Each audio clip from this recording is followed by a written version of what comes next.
Good morning students. तो कल के वीडियो को आगे बढ़ाते हुए हम लोग अब देखना चाहेंगे, क्या देखना चाहेंगे।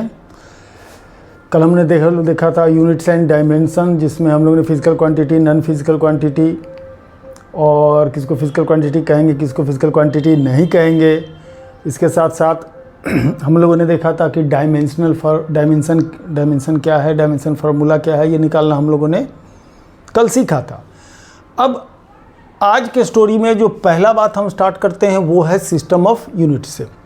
तो जैसा कि कल मैं चर्चा कर रहा था और बता भी रहा था कि यूनिट क्या है, तो एक accepted quantity for a given physical quantity. किसी फिजिकल क्वांटिटी के लिए एक एक्सेप्टेड अमाउंट, जिसको हम लोग यूनिट अमाउंट कह सकते हैं। जैसे कि 1 मीटर का रॉड है, उसको हम लोग, ये इतना बड़ा रॉड है, उसको 1 मीटर कह लिया, सबको इसको मानेगा कि ये 1 मीटर का रॉड है। या फिर इतना बड़ा कोई जो लोहे का, जो आप 1 kg का वाट देखते हैं, उसको यूनिवर्सली एक्सेप्ट कर लिया गया कि भैया ये 1 kg है, तो ये क्या कहलाता है, यूनिट है। लेकिन ऐसा नहीं है कि केजी में ही आप मास को मेज़र करेंगे, मीटर में ही मास को मेज़र किया जाता है हर जगह। तो कुछ 2-3 प्रचलित सिस्टम ऑफ यूनिट्स है और उसको हम लोग थोड़ा सा पहले देख लें। पहला है CGS system, CGS system of units. इसमें क्या चीज़ है कि आपको लेंथ मेज़र करेंगे हम लोग सेंटीमीटर में, ठीक है, ओके। और मास मेज़र करेंगे ग्राम में, मास ग्राम में, और टाइम को सेकंड के अंदर, मेज़र करेंगे। बाकी और भी इसके CGS सिस्टम यूनिट में बहुत सारी बातें आती है, जैसे कि एनर्जी के लिए अर्ग हो जाता है और वो सब तो डेराइव यूनिट्स है। फंडामेंटल यूनिट्स की बात करते हैं तो यही सब लिया जाता है। मेनली ये 3 बातें आती है, वो एक लेंथ है, मास है और टाइम है, ठीक है। इसीलिए CGS सिस्टम ऑफ यूनिट्स कहलाता है। इसको यूज़ हम लोग छोटे छोटे अमाउंट को मेज़र करने के, छोटा लेंथ मेज़र करना है तो सेंटीमीटर में मेज़र करेंगे। अब भैया मीटर में अब क्या चीज़ है, अब मीटर में इसका लेंथ मेज़र करना ठीक रहेगा, इसका डायमीटर मीटर में मेज़र करना ठीक रहेगा? बिल्कुल नहीं रहेगा। तो इसको सेंटीमीटर में या मिलीमीटर में हम लोग क्या करते हैं, मेज़र करते हैं, ठीक है। फिर दूसरा सिस्टम ऑफ यूनिट जो बनता है वो है FPS system of unit, system of units. इसमें लेंथ जो है फुट में,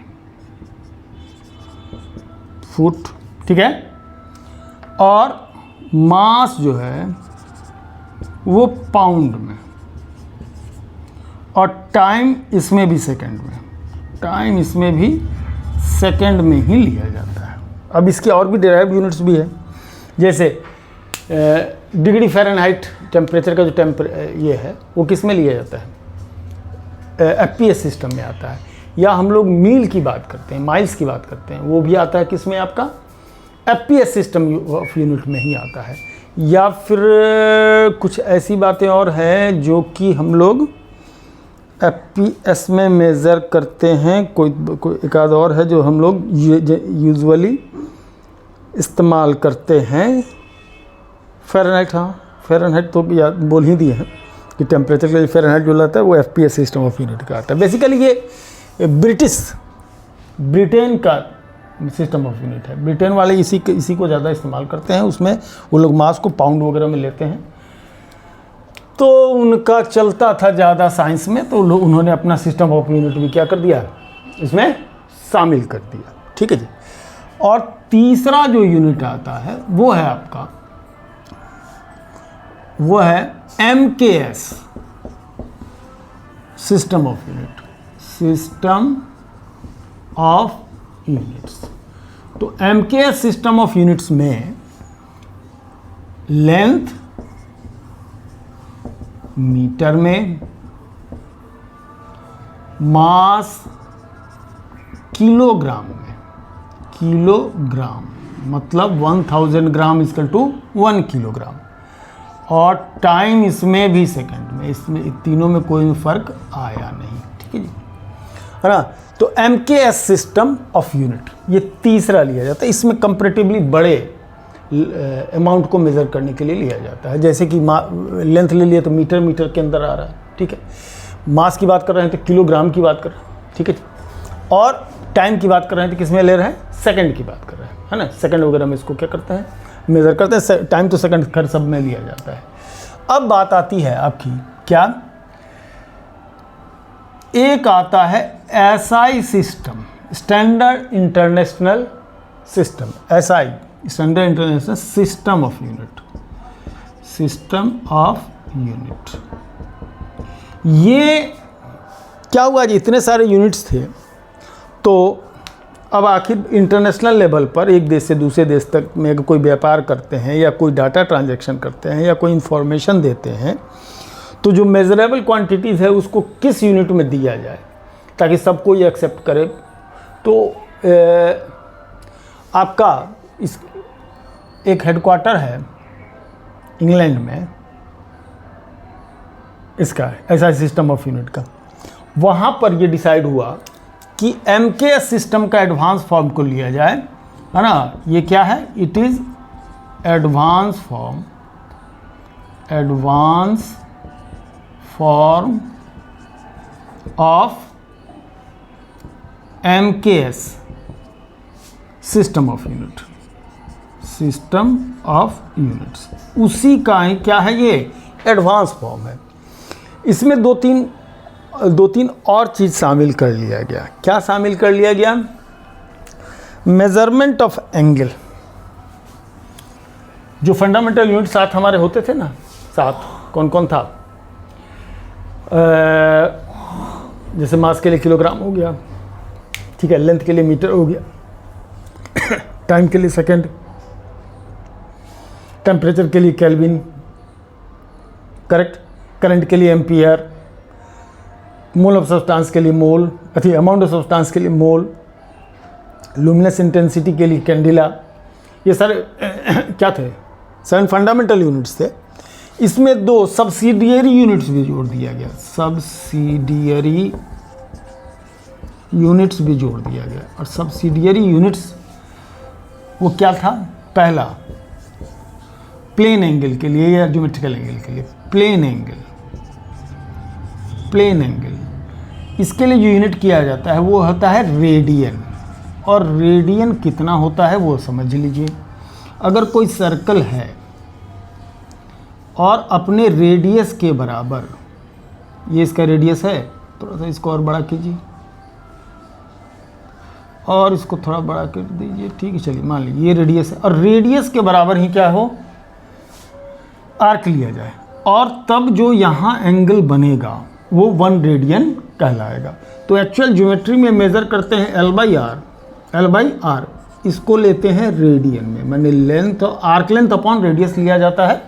इसका जो रेशियो लिया जाता है वो रेडियन एंगल में लिया जाता है, आर्क लेंथ अपॉन रेडियस, है ना। तो L क्या है, आर्क लेंथ है। इसको एक डिफरेंट सर्कल से समझिए इस चीज़ को जो हम ले रहे हैं, है ना। मान लीजिए L लेंथ का कोई आर्क है, R रेडियस है, तो जो एंगल यहाँ बनेगा theta, L arc length upon radius, ये क्या होगा, रेडियन मेजर में लिया जाएगा। लेकिन 1 रेडियन कितना होगा, यूनिट की बात कर रहे हैं ना, तो 1 रेडियन कितना होगा अगर यदि L का वैल्यू R हो जाए, L का वैल्यू कितना हो जाए, R हो जाए। ऐसे सिचुएशन में, है ना, थीटा जो होगा R बाई R रेडियन, मतलब 1 रेडियन, ये कितना होगा, 1 रेडियन होगा थीटा, ठीक है। देखिए ये पोर्शन आ रहा है कि नहीं, कैमरे में आना तो चाहिए, हाँ आ तो रहा है, थोड़ा बहुत कट रहा है ना। ये 1 रेडियन, तो एक सब्सिडियरी यूनिट में एक प्लेन एंगल लेते हैं जिसको क्या करते हैं, रेडियन में मेजर करते हैं। दूसरी बात अगर हम करें, है ना, दूसरी बात अगर हम करते हैं तो क्या होगा, सॉलिड एंगल ली जाती है, क्या, सॉलिड एंगल, और इसको मेजर किया जाता है स्टेरेडियन में।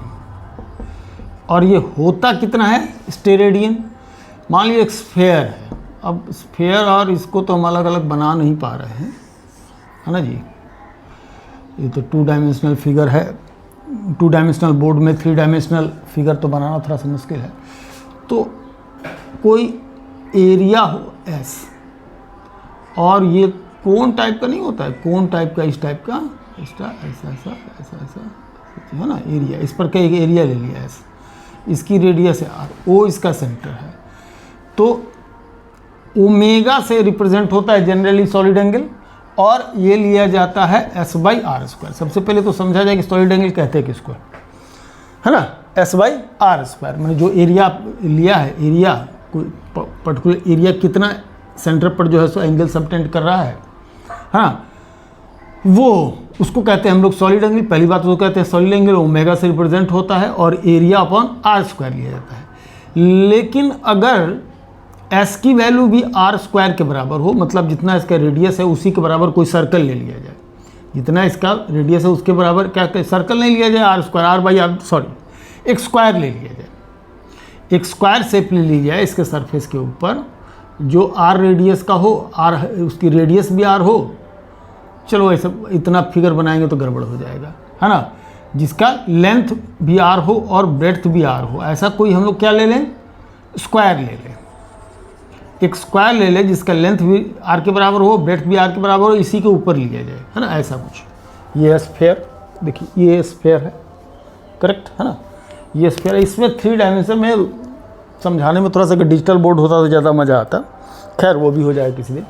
तो ये, और उसमें एक स्क्वायर, आर उसका रेडियस अगर मान लीजिए स्फेयर का, तो आर लेंथ का, आर ब्रेड्थ का स्क्वायर लिया जाए, और वो जो एंगल सबटेंड ऐसा कोन बनाता सेंटर के ऊपर, तो वो उसका एरिया जितना सॉलिड एंगल बनाएगा, मतलब एस बराबर अगर आर स्क्वायर हो जाएगा, तो ओमेगा जो है सो R square by R square steradian, यानी स्टेरेडियन कह लीजिए, है ना।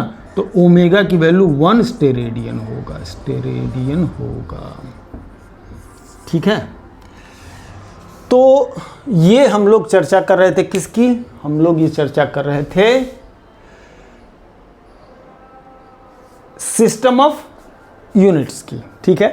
तो अगर यदि जो लोग कॉपी कलम लेकर के बैठे हो, लिखे नहीं हो, तो वीडियो पॉज कर लीजिए और ये सब चीज़ क्या कर लीजिए, पहले उतार लीजिए, है ना, इसको नोट डाउन कर लीजिए, कॉपी में नोट डाउन करके रखिए, एक्सेल बनाइए, बार बार वीडियो खोल कर थोड़ी देख सकते हैं, इसलिए आप इसको ओपन कर लीजिए, मैंने लिख लीजिए, ठीक है, नोट्स बना लीजिए।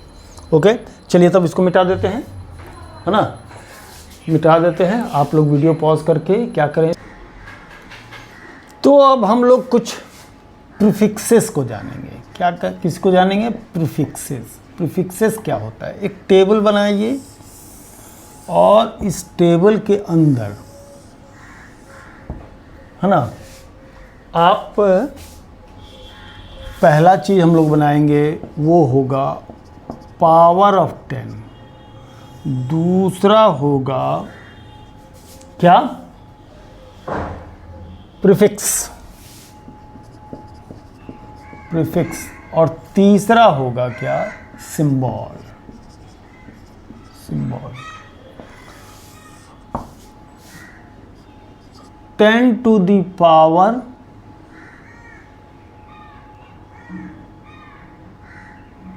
3, ये हो जाता है किलो, है ना, किलो। इसके लिए जो सिंबल इस्तेमाल किया जाएगा वो होगा के।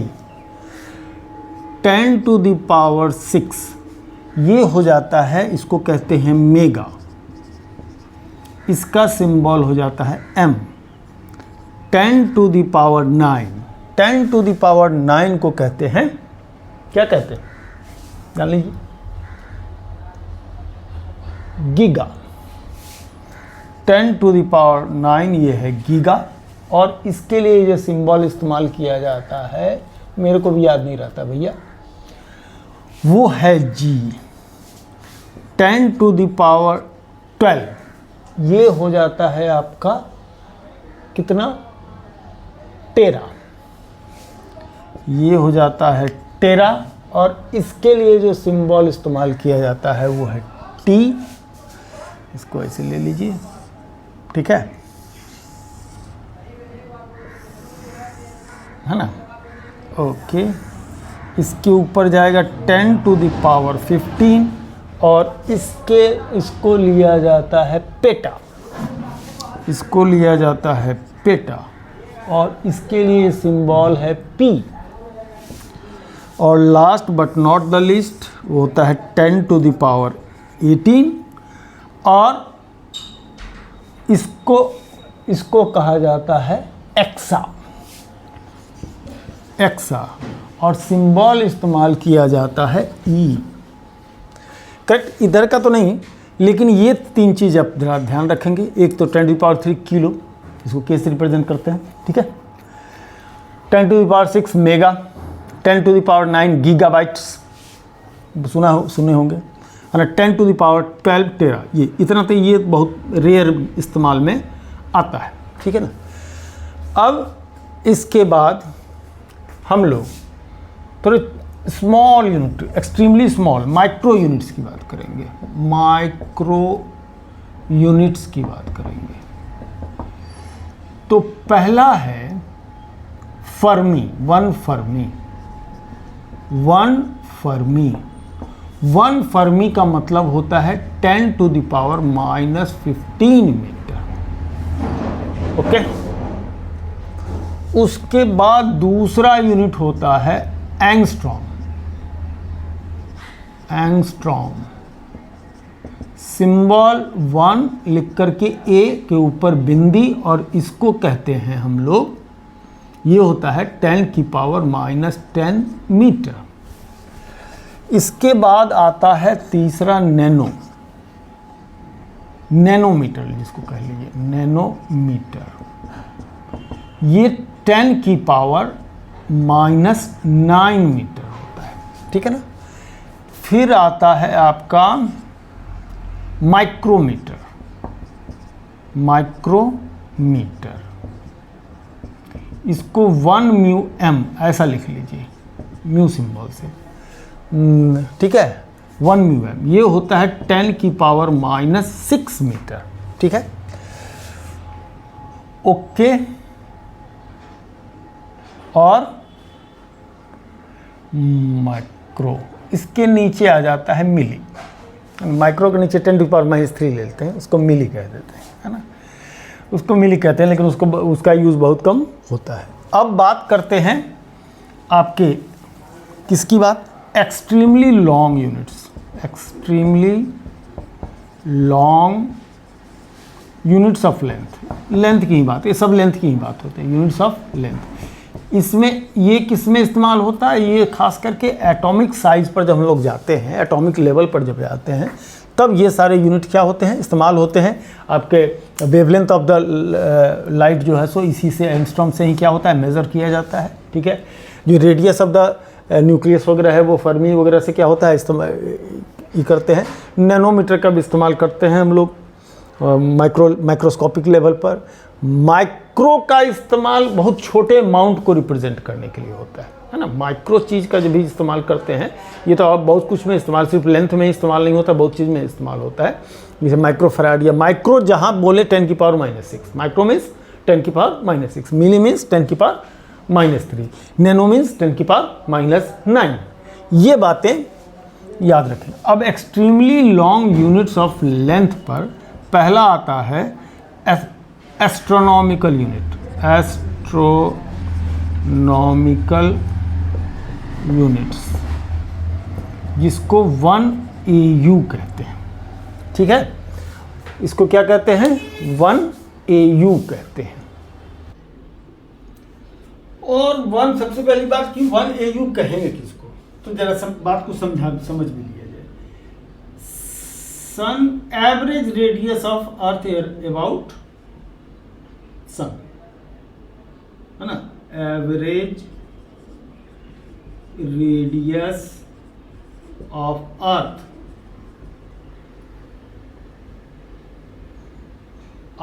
ऑर्बिट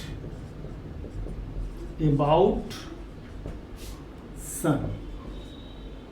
मतलब सन है, इसके चारों तरफ अर्थ मूव करता है, कभी नज़दीक हो जाता है, पेरिजियन एपीजियन होता है, कभी यहाँ होता है, कभी यहाँ होता है, कभी यहाँ होता है, ऐसा अर्थ हमारा घूमता रहता है। तो इसका सबका अगर एवरेज लिया जाए, मतलब basically average distance from earth and sun, average distance from earth and sun के बीच का जो ये डिस्टेंस, एवरेज डिस्टेंस अगर मान के चलिए, हो सकता है कि एवरेज यहाँ पर आए, है ना, यहाँ पर आए, तो ये चीज़ कहलाएगा 1 एस्ट्रोनॉमिकल यूनिट। ये हमारा कहलाता है 1 एस्ट्रोनॉमिकल यूनिट। और 1 एस्ट्रोनॉमिकल यूनिट की जो वैल्यू है ना, 1 एस्ट्रोनॉमिकल यूनिट की जो वैल्यू है, 1 एस्ट्रोनॉमिकल यूनिट की वैल्यू हमारी होती है, यहाँ मैं डाल दूँ 1.5 × 10⁻11 मीटर। ये होता है किसका वैल्यू? 1 एस्ट्रोनॉमिकल यूनिट की वैल्यू। चलिए अभी 2-3 और हैं, तो जरा सा इसको हटा देते हैं, इसको रखते हैं। तो इसको नोट करके, जो लोग नहीं रखे हो तो नोट कर लीजिए, ऐसे वीडियो पॉज करके भी नोट कर सकते हैं। तो फिर इसको हम हटाएं, जब तक हटाते हैं, है ना।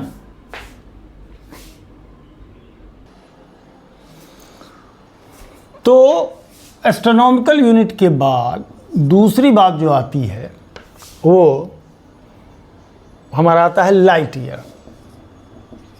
लाइट ईयर, देखो अभी मेरा माइक्रोफोन हट गया था, जब मैं ये बता रहा था तो माइक्रोफोन हट गया था, तो हो सकता है कुछ लोग आवाज़ सही नहीं मिला हो, तो मैं दोबारा बोल दूं। एक्सट्रीमली लॉन्ग यूनिट में हम लोग पहले क्या बात कर रहे थे? Astronomical unit. एक एस्ट्रोनॉमिकल यूनिट 1.5 × 10⁻11 मीटर के बराबर है। और होता कितना है?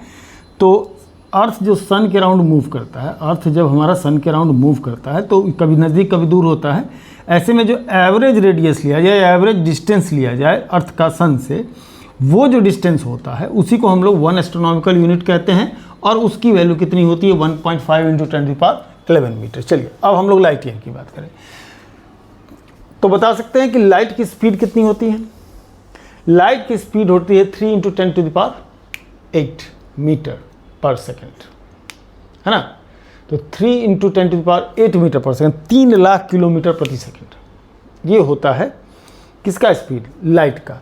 अब जरा सा इमेजिन कीजिए कि लाइट 1 सेकेंड में 3 लाख किलोमीटर चली जाएगी, तो 1 मिनट में उसका 60 गुना, 1 घंटे में उसका 60 गुना, 24 घंटे में उसका 24 गुना, और 365 दिन में, ऐसे जोड़ते अगर चले जाए तो 365 दिन में कितना दूर जा सकता है? बहुत ज़्यादा दूर हो जाएगा, करेक्ट है ना। तो 365 दिन में इमेजिन करके सोचिए कि आखिर ये कितना दूर हो जाएगा, क्या कितना दूर तक जाएगा। एक्चुअल में क्या है कि जो यूनिवर्स है, हम लोग तो अर्थ के ऊपर हैं, अर्थ के जो साइज है उसके हिसाब से किलोमीटर 2 किलोमीटर भी हम लोग के लिए बहुत बड़ा लंबाई हो जाता है। लेकिन यूनिवर्स का साइज इतना बड़ा है कि उसके लिए एक बहुत बड़े यूनिट की ज़रूरत है, और उसके लिए हम लोग क्या लेते हैं? Light year. माने 1 साल में लाइट जितना डिस्टेंस ट्रेवल कर जाएगा, उस लेंथ को, उस डिस्टेंस को अपन लोग 1 लाइट ईयर कहेंगे, है ना। बड़ा आश्चर्य की बात। चूँकि यूनिवर्स बहुत बड़ा है भैया, हम लोग तो चीटी के बराबर नहीं। मेरे चीटी का जो चीटी होगा उससे भी छोटा चीटी, उससे भी छोटा चीटी, उससे भी छोटा चीटी के बराबर भी नहीं। तो ऐसे में distance, to measure the distance of the universal objects जो हैं, जितने भी ऑब्जेक्ट्स हैं यूनिवर्स के अंदर, उनको अगर डिस्टेंस मेज़र करना होगा तो वो लाइट ईयर से मेज़र होगा, ठीक है, करेक्ट। मतलब अगर कोई स्टार 2 लाइट ईयर दूर हो, करेक्ट, तो आज अगर वो रोशनी छोड़ती है वहाँ से, तो 2 साल लगेगा हमारे अर्थ तक उसको पहुँचने में। यानी कहने का मतलब कि हम जो रोशनी उस स्टार का देख रहे हैं रात के दौरान, तो वो तब का है जब वो 2 साल पहले छोड़ा था, या कोई 3 साल पहले छोड़ा था, जितने जो डिस्टेंस पर है, करेक्ट। यानी कि एग्जैक्टली अभी वही नहीं है या उसी जगह पर नहीं है। ये बड़ा ही इंटरेस्टिंग बात है, करेक्ट। चलिए, तो 1 light year, the distance travelled by light in 1 year is called 1 ly, light year, ly से। और 1 ly की वैल्यू 9.46 × 10⁻15 15 मीटर होता है। Am I right? Yes, absolutely right. 9.46 × 10⁻15 metre होता है। भैया खुद हमको भी याद नहीं रहता है, लेकिन आवश्यकता है, पढ़ना है। इसके बाद आता है एक और यूनिट लेते हैं जिसको पढ़ना है, वो है पारसेक। अब ये पारसेक की कहानी, 1 पारसेक की जो कहानी है वो समझिए। ये जो हम बता रहे थे कि ये सन है, ये अर्थ है, अच्छा समझो, ऐसे समझिए। ये मान लीजिए सन है और ये अर्थ है। छोटा छोटा इसलिए बना रहे हैं, और कोई हेवनली ऑब्जेक्ट है, कोई हेवनली ऑब्जेक्ट है बहुत दूर, और इस जगह पर क्या करेगा, ये एंगल सबटेंड करेगा। ये सन है, ये अर्थ है ना, पॉइंट पॉइंट बना रहे हैं। ये भी डिस्टेंस काफ़ी है। ये कोई स्टार है, और अगर यहाँ पर का एंगल 1 सेकंड का होगा। एंगल 1 सेकंड का मतलब समझते हैं? 1 डिग्री का 60वां हिस्सा 1 मिनट, और 1 मिनट का 60वां हिस्सा 1 सेकंड, मतलब 360 सेकंड में 1 डिग्री होगा। तो कितना बारीक एंगल हो सकता है, बहुत छोटा एंगल हो सकता है। ये तो बस इमेजिन, 1 डिग्री तो देखना बड़ा मुश्किल होता है, उसका 360वां हिस्सा देखना तो और भी बहुत ज़्यादा मुश्किल हो जाएगा। लेकिन अब इनका एजम्पशन है, ये मानते हैं। जब साइंस वाले लेकर चलते हैं तो जो पढ़ाने की बात है वो पढ़ते हैं, ठीक है। अब ये मेज़र कैसे होगा पता नहीं, ठीक है। तो सन और अर्थ, यानी कि ये जो इसका डिस्टेंस है, ये अगर यहाँ पर 1 सेकंड का क्या करता है, एंगल सबटेंड करता है, तो इसको कहते हैं 1 पारसेक। 1 पारसेक मानी ये जो डिस्टेंस है इसको कहते हैं 1 पारसेक। ये डिस्टेंस कहलाएगा क्या, 1 पारसेक। तो 1 parsec is the distance of star at which the Earth's orbit subtends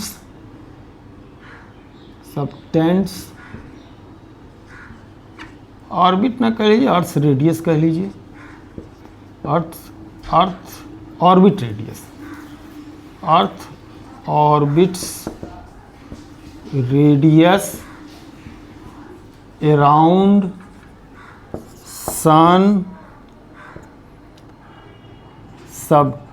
subtends an angle of 1 second। और 1 पारसेक का जो वैल्यू होता है वो 3.26 लाइट ईयर होता है। मतलब इतने डिस्टेंस पर अगर स्टार है तो इसको 3 साल से भी ऊपर लगेगा उसको, लाइट को अर्थ तक आने में।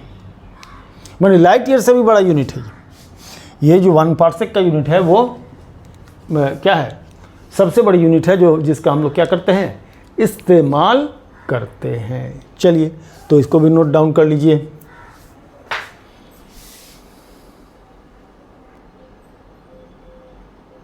कुछ कैमरा हिल गया था, तो अगर कुछ ना दिखा हो तो आप लोग इसको नोट कर लें। थोड़ा सा हिल जाता है, ठीक, ताकि दिख जाए क्या लिखे थे, कहीं कोई कन्फ्यूज़न ना हो। चलिए तो अब हम लोग स्टार्ट करते हैं क्या, एप्लीकेशन ऑफ डायमेंशनल फार्मूला। आज का जो अभी तक का जो टॉपिक्स था बड़ा बोरिंग टॉपिक्स था, अब थोड़ा सा इंटरेस्टिंग टॉपिक्स आया। जस्ट जो भी हम लोग पढ़ रहे थे वो इन्फॉर्मेशन बेस्ड था, और इन्फॉर्मेशन तो जितना कलेक्ट करके रख सकते हैं वो ठीक है। चलिए अब एप्लीकेशन, अब 5-6 इसके एप्लीकेशन है जो डायमेंशनल फार्मूला का जो कल हम लोग देखे थे, है ना। तो उसका जो नहीं, अगर यदि ये वीडियो डायरेक्ट देख रहे हैं वो तो कल वाली वीडियो, इससे पहले वाली वीडियो क्या कर लें, उसको देख लें, तब जा करके इसको देखें, अन्यथा देखने में आपको जमेगा नहीं। तो पहला यूज़ जो होता है इसका, पहला इस्तेमाल, to find the unit of given physical quantity, given physical quantity का यूनिट हम लोग डिसाइड कर सकते हैं। इससे कैसे? सपोज दैट आपके पास वेलोसिटी का डायमेंशनल फार्मूला दिया है m0 L⁻⁻1, मतलब मास नहीं है, लेंथ का 1 पावर है और टाइम का -1, तो माइनस जहाँ भी होगा पर चला जाएगा। इसका मतलब यूनिट ऑफ वेलोसिटी, लेंथ अगर MKS में कह रहे हैं तो मीटर -1 पावर हो रहा है मीटर, इसके लिए तो मीटर ले लिए। टाइम तो माइनस में है तो पर, टाइम क्या होता है? सेकेंड पर सेकेंड, तो यूनिट ऑफ वेलोसिटी क्या हो जाएगी? मीटर पर सेकेंड। ठीक है। अब ऐसे ही फोर्स का अगर अपने को पता है डायमेंशनल फार्मूला mL⁻², तो यूनिट ऑफ फोर्स क्या कहलाएगा? वैसे तो न्यूटन होता है, यूनिट ऑफ फोर्स क्या कहलाएगा? वो कहलाएगा मास का kg, लेंथ का मीटर। अब चूंकि माइनस पावर है तो ये ऑब्लिक लगेगा। सेकंड पावर कितना है? 2, तो इसमें क्या लिखा जाएगा? सेकंड का स्क्वायर। तो ऐसे में हम लोग क्या कर सकते हैं? किसी का यूनिट बता, तो पहला इस्तेमाल होगा to find the unit of given physical quantity. तो गिवन फिजिकल क्वांटिटी क्या कर सकते हैं? इससे हम लोग पता कर सकते हैं। ठीक। अब दूसरी बात,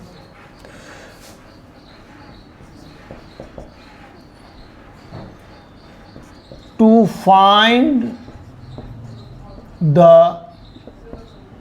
डायमेंशन ऑफ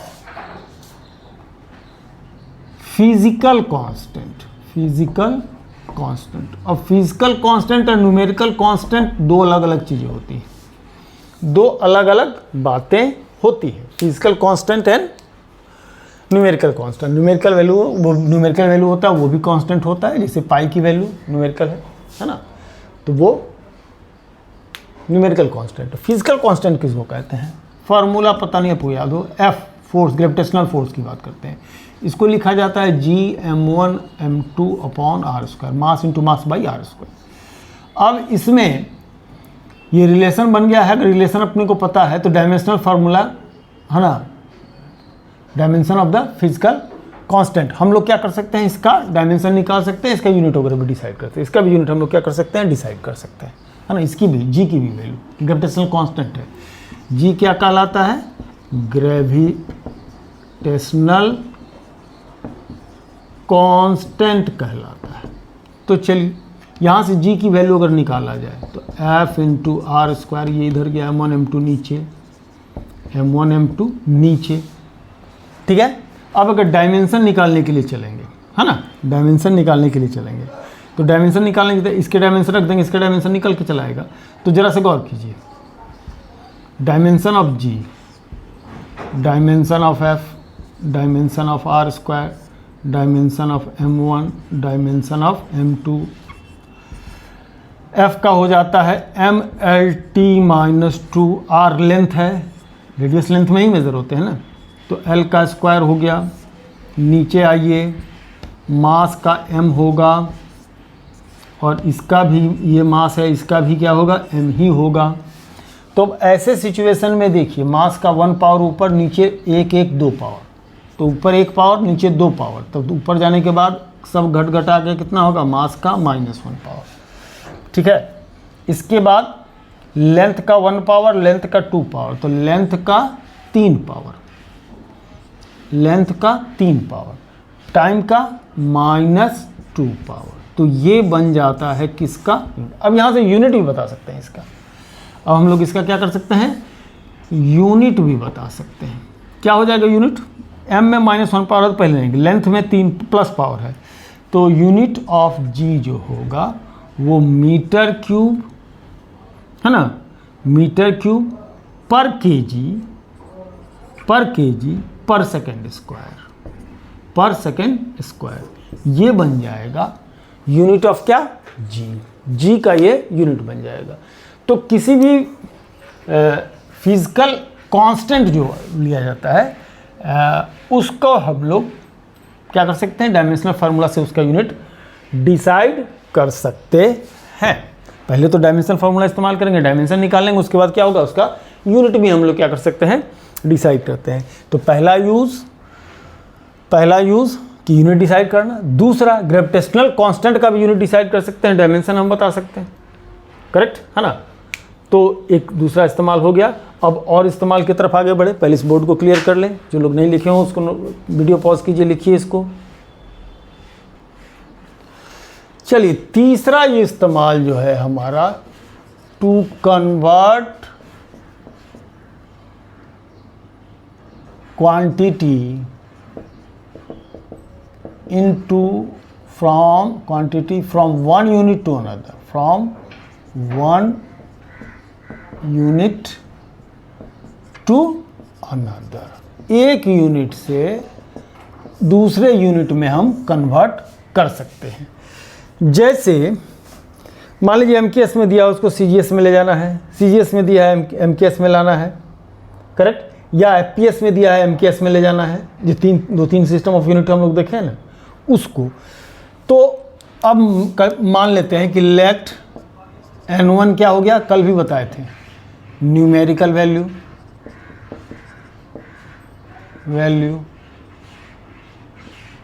और U1 इसका यूनिट, जैसे FPS हो गया, CGS हो गया या MKS हो गया।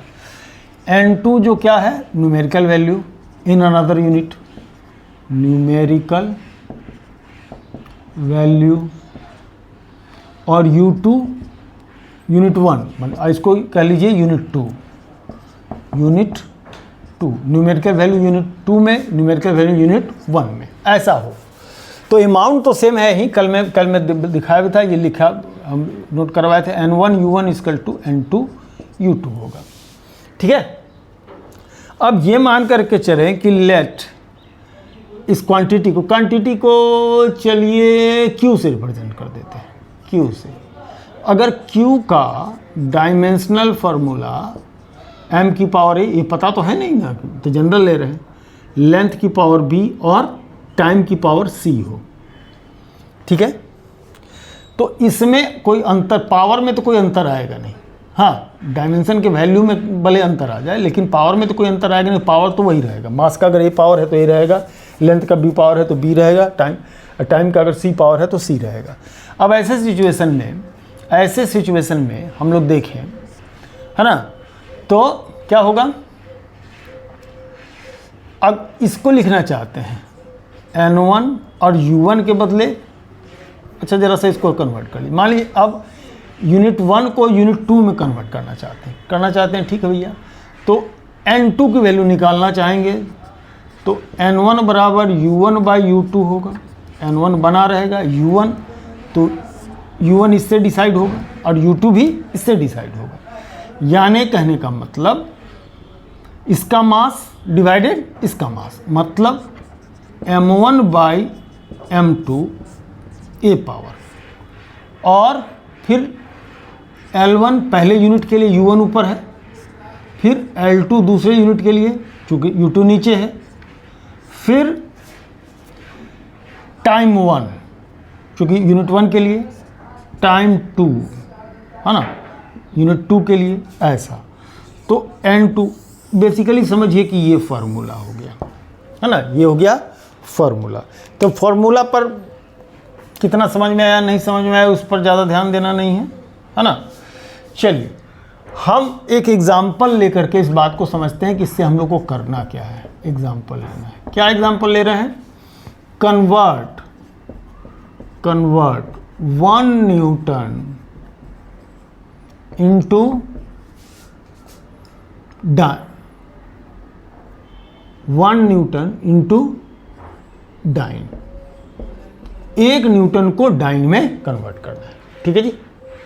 डाइन न्यूटन होता है MKS में या SI में कह लीजिए, डाइन होता है CGS में, ठीक है। तो चलिए N1 की वैल्यू 1 दिया है, न्यूटन दिया है, N1 1 है, N2 फाइंड आउट करना है। न्यूटन किसका यूनिट होता है? फोर्स का। तो फोर्स का डायमेंशनल फार्मूला होता है MLT-2। ठीक है, अब देखिए 1 पावर -2 पावर, मतलब ए की वैल्यू 1, बी की वैल्यू ये, यहाँ कंपेयर कर लीजिए, m की पावर a, l की पावर b, t की पावर c। a की वैल्यू 1 दिख रही है, b की वैल्यू 1 दिख रही है, c की वैल्यू -2 दिख रही है। ठीक है जी, c की वैल्यू -2 दिख रही है। अब ऐसे में क्या होगा? इस फार्मूला को हम लोग इस्तेमाल करें, N2 = N1 M1 upon M2 a power और L1 upon L2 b power और T1 upon T2 c power. N2 N1 इसका 1 न्यूटन को कन्वर्ट करना है डाइन में, N1 की वैल्यू 1, M1 मास, पहले में किलोग्राम में, किस में होता है? किलो में। इसमें किस में होता है? ग्राम में, किलोग्राम। ठीक है, a पावर L1 पावर। ठीक है जी, L1/L2 पहले होता है मीटर में, इसमें कितना होता है? सेंटीमीटर में, सेंटीमीटर में, है ना, सेंटीमीटर में। इसका पावर b की वैल्यू कितनी? 1। टाइम, इसमें भी सेकंड में, इसमें भी सेकंड में, इसमें भी सेकंड में, इसमें भी सेकंड में, ये -2 पावर, वो तो कट जाएगा। तो जरा देखिए 1 का तो कोई मतलब नहीं, किलोग्राम माने 10 की power 3 gram by gram. 1 metre 100 centimetre, 100 centimetre बटे सेंटीमीटर। ये तो कहानी सेकंड बाई सेकंड कैंसिल होगी। अब ग्राम ग्राम कैंसिल, तो 10 की पावर 3 इंटू 100 में 10 की पावर 2, तो कितना हो गया? 10 की पावर 5। न्यूमेरिकल वैल्यू हो गई 10 की पावर 5। अब हम लोग यहाँ क्या करें? इसकी वैल्यू को लिखें। मतलब जब कंपेयर करेंगे N1U1 बराबर N2U2, है ना, तो अगर हम लिखते हैं कि 1 न्यूटन, तो दूसरे यूनिट में N2 की वैल्यू कितनी हो जाती है? 10 की पावर 5, और U2 मतलब CGS में उसका यूनिट यानी कितना? डाइन। यानी 1 न्यूटन बराबर 10 टू द पावर 5 डाइन। तो ये इस्तेमाल हम लोग कर सकते हैं किस चीज़ के लिए? ये इस्तेमाल होगा हमारा किस बात के लिए? ये इस्तेमाल होगा हम लोग कन्वर्ट करने के लिए एक यूनिट से दूसरी यूनिट में किसी भी अमाउंट को हम लोग क्या कर सकते हैं? कन्वर्ट कर सकते हैं। ठीक है जी, तो चलिए 40-45 मिनट से ऊपर का वीडियो हो गया, है ना। अभी इसके हम लोगों ने कितने यूज़ देखे हैं? 3 और यूजेज़ हैं, और जब हम 6 के 6 सब बता देंगे तब जा कर के इसके एक्चुअल एप्लीकेशन चालू होगा, और वो देखना ना मिस कीजिएगा, क्या कि वो ज़्यादा इम्पॉर्टेंट है। आपका स्कूल एग्ज़ाम हो या बोर्ड एग्ज़ाम हो या फिर आपका कंपटीशन में हो, वहाँ पर इन बातों की ज़्यादा ज़रूरत पड़ेगी। ये जो पीछे पढ़ रहे हैं तो वो सहायता के लिए था, मदद के लिए था, इन सब बातों को सॉल्व करने के लिए था, है ना। तो 3 और हैं जिसको हम दिखाएंगे। इसके बाद तब फुल फ्लेजेड इसके एप्लीकेशन पर एक पूरी वीडियो बनेगी, और उसको जब निश्चित तौर पर देखिएगा। ठीक है जी, चलिए ये सब सारी चीज़ें नोट कर लीजिए, नोट करके एक कॉपी बनाते चले जाइए, और तब फिर ताकि आगे जा कर के आपको इसको रिकॉल कर सके। बार बार मोबाइल या वीडियो तो निकाल नहीं सकते। ठीक है जी, चलिए, धन्यवाद।